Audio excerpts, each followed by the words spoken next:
O nosso recorte hoje é a prudência. A prudência é algo que o analfabeto funcional nunca alcança. Prudência é uma grande virtude, tá? Uma grande virtude. Prudência, alcançam a prudência as pessoas já sêniores, tá? Que já comeram bastante arroz e feijão, e é a zona que o analfabeto funcional nunca vai chegar. Prudência é uma virtude, então ela tem que estar entre dois outros extremos. Um extremo é a ignorância, a pessoa nada sabe. O ignorante nada sabe e pode tender ao errático, tá? Ou ele tende ao errático, ou ele tem uma conformação externa, tá? Ele serve a um senhor que lhe conforma, que lhe dá forma. Esse é o ignorante, tá? Outro extremo, tá? Nós temos a sabedoria. Tome muito cuidado com a expressão sabedoria, porque ela é muito ambígua. Muitas vezes é colocada numa forma boa, o sábio, e quando se usa sabedoria no sentido positivo, tantas vezes se usa para dizer sabedoria mais prudência. Sábio é aquele que sabe, é isso mesmo, exato, ele tem conhecimento. No ideal antigo, o sábio sabe algumas poucas coisas, que normalmente metafísicas, e com essas poucas coisas ele acaba aplicando em tudo, na realidade. Só que essa aplicação precisa ser prudente. Se a gente falar de sabedoria desconectada do lado bom, que é desconectada da prudência, a gente pode falar no racionalismo, para uma conotação ruim. Aquela ideia, o cara sabe tanto que ele não consegue fazer nada. Ou é aquele cara que tem um racionalismo meticuloso, por exemplo, um certo ministro do Supremo Tribunal Federal brasileiro, que lê a lei e aplica a lei pela literalidade dela, porque ele sabe a lei. Sabe a lei e cria qualquer barbaridade porque ele sabe. Tá? E já dizia de Aristóteles, em qualquer arte não é possível seguir as regras à risca. Então o cara sabe uma coisa e ele aplica, sem ponderação, sem ajuste no caso concreto, sem consideração das circunstâncias efetivas. O saber, o conhecimento é geral, ele é abstrato. Tanto melhor um conhecimento, quanto mais geral ele é. Agora, tanto melhor uma ação, quanto mais considerada nas suas circunstâncias ela é. Tá?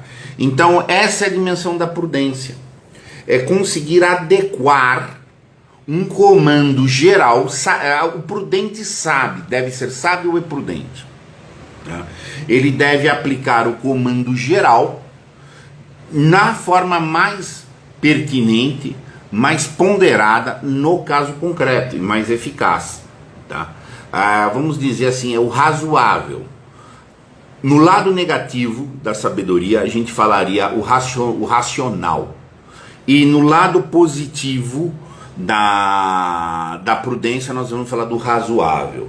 É importante ser racional e ser razoável. Então, ou acontece os barbarismos que a gente tem vindo.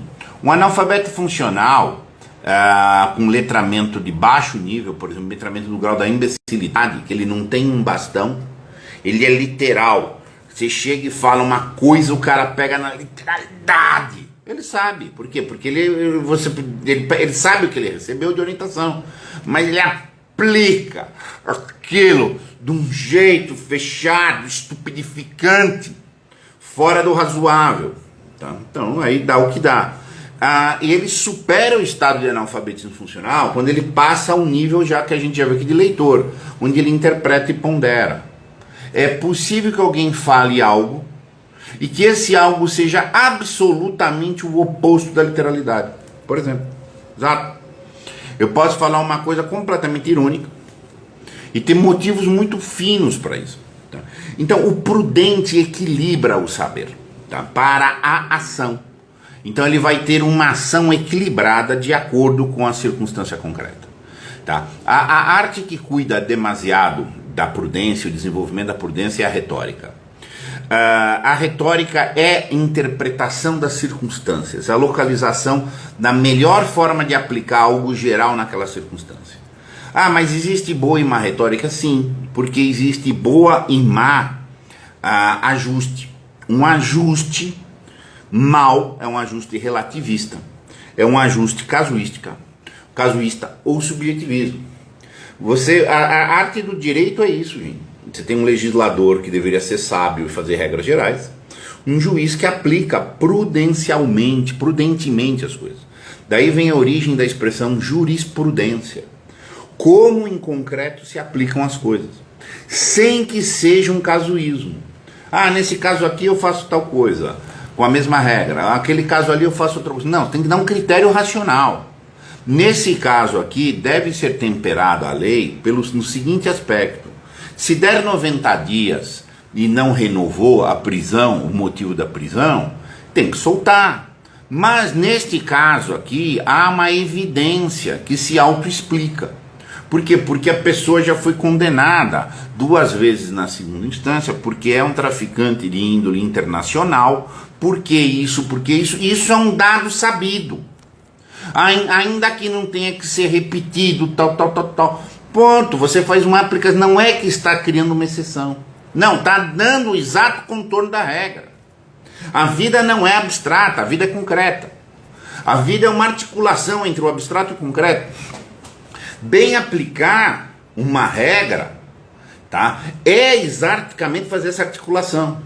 Não cair na plena concretude que ficaria uma anarquia, mas ao mesmo tempo não cair numa burrice, que é aplicação cega, que é desconectada da realidade. Aí você para a vida e vou falar, eu vou criar uma abstração, eu vou ficar trabalhando só nos abstratos. É isso mesmo. Aí vai vir um imbecil e vai dizer, não, mas é que um processo não vê cara. Não vê? Entendi. Então vai ser julgado com o mesmo grau de rigor, de severidade, de detalhamento a pessoa que roubou o shampoo e a pessoa que é traficante internacional. É isso que um imbecil pode falar. Sim, é isso que um imbecil pode falar. Quando existe uma função, por exemplo, ser magistrado, para fazer exatamente o tempero. Do contrário, você joga no computador. Joga no computador. O computador disse. Está falado. A racionalidade da sabedoria é de computador, gente. A razoabilidade da prudência que vai buscar esses temperos. E é assim que tem que ser na vida. Vamos estabelecer outros exemplos aqui. É proibido mentir? É óbvio proibido mentir. É evidente que é proibido mentir. Quer dizer que agora morreu uma pessoa aqui. Então eu preciso avisar o pai dele que ele morreu, para vir buscar o cadáver. Só que eu sei que o pai dele está dirigindo neste horário. Então, mas como eu cumpro a regra, eu sou sábio e eu sou rígido, eu vou ligar pro cara falar, seu filho morreu, você vem buscar teu filho aqui. Então, cretino. Você é um cretino. Você está entendendo? Você tem obrigação de mentir. E não é uma exceção. O que é que a regra não pode alcançar absolutamente esse tipo de situação. Você tem que falar, seu filho está passando mal, dá uma passada aqui. Mas não vai falar que o cara morreu, porra. Se o outro homem está dirigindo. Então, é desse tipo de coisa que a gente está dizendo. Então, assim, e o analfabeto funcional, propriamente, é o que não consegue fazer temperos. Não consegue fazer tempero. Por quê? Porque tempero precisa de inteligência, exige responsabilidade, exige leitura. Quando um leitor interpreta um texto, ele dá uma versão, ele faz um ato de prudência nesse sentido, ele vê o peso que dá para cá, o peso que dá para lá e faz uma decisão interpretativa. Tá? Isso é ser prudente. Quando a gente fala no prudente, é esse domínio da ponderação lá na ponta da ação, na cognição e da ação, da decisão, me perdoem, e da ação. O paralelo afetivo para que alguém possa ser prudente, tá? É a temperança. É a pessoa que consegue ter temperos nos seus afetos. O camarada que vai fincar numa sabedoria cega, eu tenho conhecimento, você é um estúpido, inclusive afetivamente, porque você é um insensível. Você é completamente inafetado, você não é afetado pelas coisas. Então um cara não vai ter indignação, o cara não vai ter nem calma nem ira, como tem que ter calma e tem que ter ira, dentro das circunstâncias, do balanceamento que um temperado consegue. Entendeu? Então assim, o analfabeto funcional, ele vai pro polo. Ou ele é completamente ignorante, ou ele fecha no racionalismo. E o racionalismo muitas vezes é o que permite muita corrupção, gente. Muita corrupção. Por quê? Porque o cara vira rígido na porra do regulamento e ele fala, ele tem uma soberba, uma arrogância que o tempero é que seria corruptivo. Quando na verdade pode ser o rigor, e muitas vezes fala draconiana, que é o levado um rigor, que é a forma de corromper. Cínica. Manifestamente cínica. Aí sabe o que é? Eu falei pro cara lá que o filho dele morreu para ele vir buscar o filho dele aqui. Se ele tá dirigindo é problema dele, mas eu tenho que cumprir minha obrigação de dizer a verdade. Você é um imbecil, você tá entendendo? Literalmente um cretino, um canalha, sabe? Pode dizer aí sem nenhuma assunto, tem obrigação de temperar. A burocracia já é evidência de corrupção, sim. Por quê? Porque esse raciocínio não prudencial é todo o fluxo da burocracia. Quando você vê isso, por exemplo, você tinha que ter uma burocracia e tinha que ter algumas autoridades flexibilizando. Por exemplo, um magistrado. A função de um magistrado, por exemplo, é ser o tempero. Dar a prudência à medida. Mas hoje não é que a burocracia forense é cretina. O magistrado é cretino. O magistrado prefere, não, falou lá, prefere o abstrato, porque a concretude diz encontro. A abstração, a partir de um certo ponto, ela é escapista. Ela é totalmente escapista. É o camarada que é sábio, que tal, e tudo bem, então você cria um outro mundo. E você fica lá no mundo. Então, já viu aqueles caras que querem usar raciocínios lógicos para falar sobre o ser humano? Tem terapeuta que quer pôr pessoas em categorias de abstração racional. Quer usar lógica para entender comportamento humano, para prever comportamento imbecil. E tem gente que cai nesse papo. A retórica antiga já sabia um negócio desse. Você tá entendendo? Então a retórica sempre foi da prudência, é entender as circunstâncias. E não é ficar na anarquia, não é ficar sem regra. Podemos dizer que o analfabeto funcional tem também algum nível de transtorno emocional muito mais profundo que transtorno emocional. Ele tem transtorno emocional, mas ele tem um transtorno, pode ter transtorno existencial. Existe o problema do analfabeto funcional meramente no nível cognitivo. Só que se o resto tiver... Por quê? Porque ele teve um letramento e um numeramento precários. Só que se ele preservou a estrutura da sensibilidade, que no caso aí pode ser essa dimensão emocional, ele vai ter um incômodo que ao tempo ele vai resolver. Agora, se ele dessensibilizou-se, ou seja, está com uma estrutura emocional que ao longo do tempo vai sendo mutilada, ou seja, ela vai se transtornando, tá? Transtornando. E aí o que acontece? Ele vai ficar com aquele transtorno e não vai buscar a solução do problema dele. Tá? Então a pergunta aqui da Ana Vieira, o que é o transtorno existencial? O que eu queria entrar agora, que é muito pesado. É o camarada que renunciou absolutamente à liberdade dele. Esse foi tema de um artigo que eu escrevi essa semana. Tem pessoas, você vai ter três níveis, ter três causas para o analfabetismo funcional. Mais imediato, má escolarização, má educação, negligência no letramento, etc. Mais fácil de corrigir também. Segundo nível, um transtorno emocional. O cara se dessensibilizou. Ou tem uma estrutura afetiva desordenada. As emoções do cara são desajustadas. Ele pode ter, e isso é muito comum com a relação de autoridade. E aí ele acaba se castrando a inteligência porque ele tem um problema de trauma, um problema de fobia com relação de autoridade. Aí ele acaba virando um entreguista e é um transtorno das emoções. Então você tem que mexer nesse psiquismo da pessoa.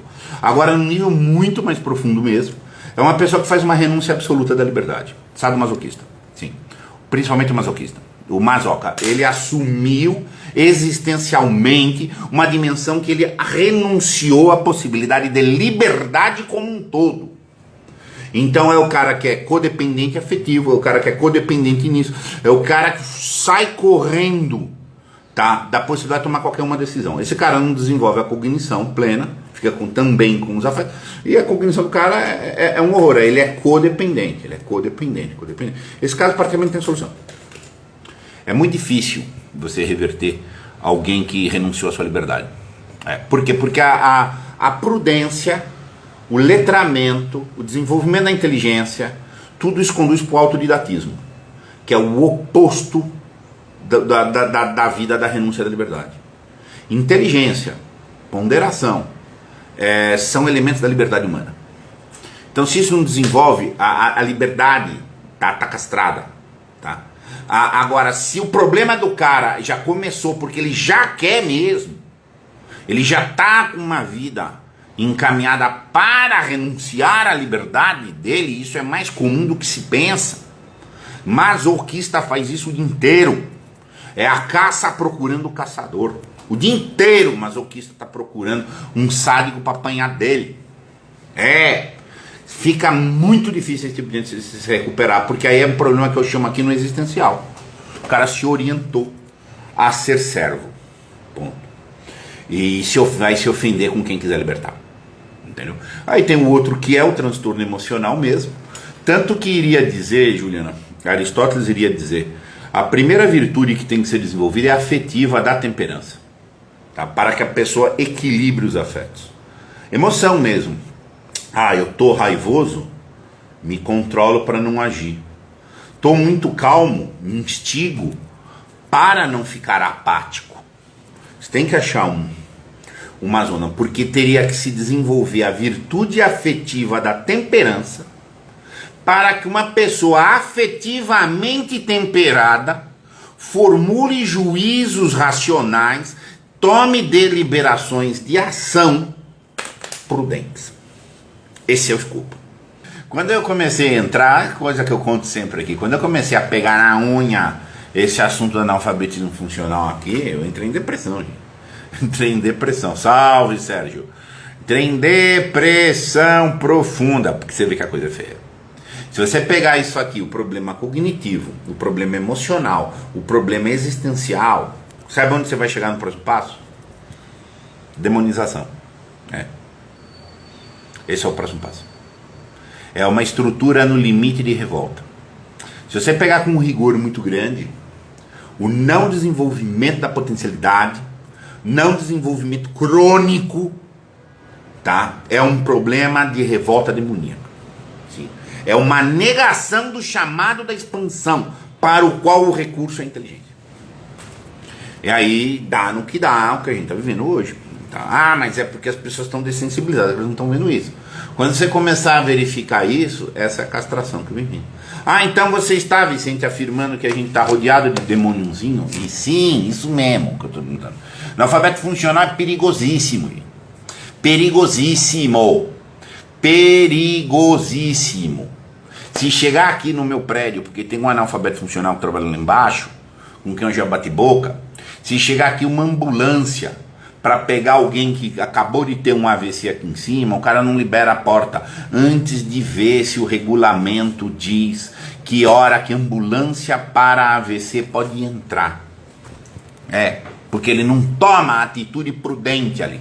Ele vai dizer que tem uma regra que o carro tem que avisar antes. É nesse nível de coisa que eu estou falando. Eu sei que o cara aqui é perigosíssimo. É um manso, é um apático, perigosíssimo. Por quê? Porque ele está fora do patamar humano, propriamente humano, de desenvolvimento. Se você pegar, por exemplo, toda a tese da banalidade do mal, por exemplo, da Hannah Arendt, etc., é isso. O burocrata mandou fazer, fiz. O cara estudou, o cara ele foi escolarizado, mas ele fica desprovido de senso moral. Entendeu? Fica desprovido de senso moral.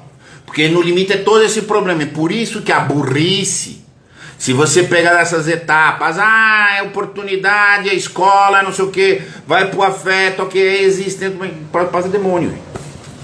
É perigosíssimo. Não tem que ter pena de analfabeto funcional, não. Não tem que ter pena. Tá entendendo? E a ideia, esse pessoal se coloca no vitimismo, porque que é isso? É perigoso. Inteligência é para ser usada. Aí. Tem um dever moral de ser inteligente. Tem um dever moral de existir, e dentro de algum significado, entendeu? Mas, enfim, eu sei que se eu passar mal aqui, é mais fácil eu descer porque o porteiro vai criar problema, você tá entendendo? Vai criar problemas assim, muito graves, esse tipo de coisa. Muito obrigado.